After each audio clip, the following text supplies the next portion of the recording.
बांग्लादेश में आखिरकार लंबे वक्त के बाद चुनाव संपन्न हुए, जहां बीएनपी ने प्रचंड जीत हासिल की।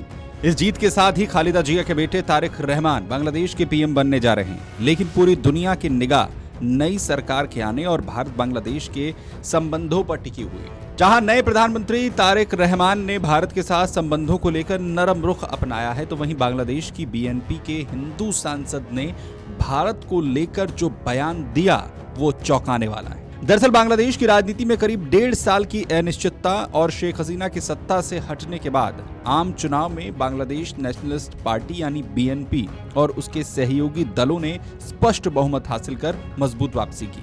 12 फरवरी को हुए मतदान में गठबंधन ने 200 से ज्यादा सीटों पर जीत दर्ज की।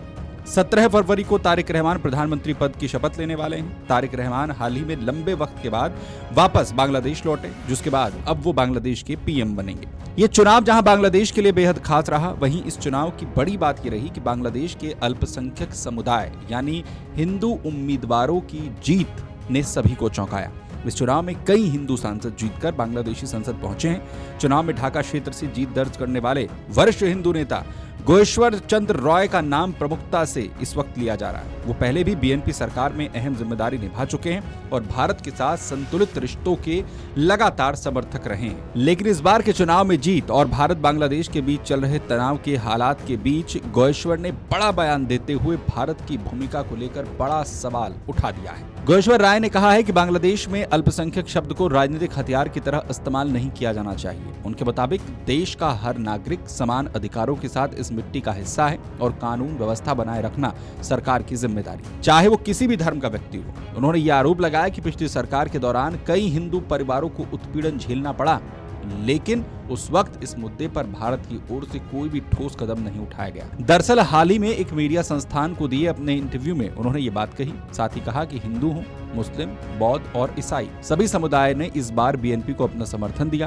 क्योंकि लोगों को नई सरकार से बेहतर कानून व्यवस्था, सुरक्षा की उम्मीद है। भारत बांग्लादेश संबंधों पर बोलते हुए उन्होंने 1971 में भारत की भूमिका को सराहा, लेकिन साथ ही ये भी कह दिया कि रिश्ते किसी एक राजनीतिक दल से नहीं बल्कि देश और जनता से होने चाहिए। उनका इशारा इस ओर था कि भारत ने लंबे वक्त तक आवामी लीग को लगातार प्राथमिकता दी। उन्होंने ये भी कहा कि पड़ोसी देशों के बीच संबंध बराबरी और आपसी सम्मान पर आधारित होने चाहिए।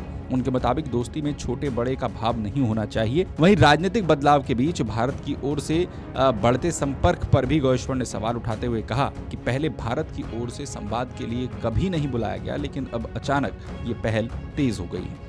इतना ही नहीं, हिंदू सांसद ने शेख हसीना के भारत में रहने के मुद्दे पर भी कहा कि लोकतंत्र में हर नेता को कानूनी प्रक्रिया का सामना करना चाहिए।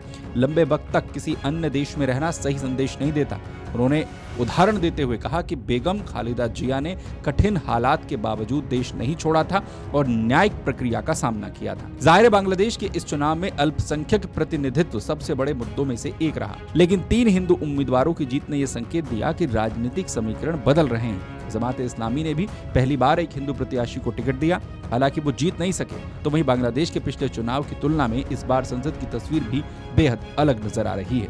लेकिन तारिक रहमान की सरकार के लिए चुनौतियां इतनी आसान नजर नहीं आ रही।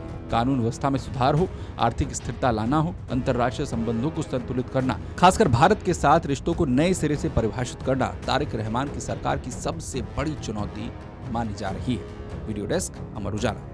अगर आप ये वीडियो YouTube पर देख रहे हैं तो हमारे चैनल को सब्सक्राइब कर बेल आइकन दबाएं और Facebook पर देख रहे हैं तो हमारे पेज को लाइक करें।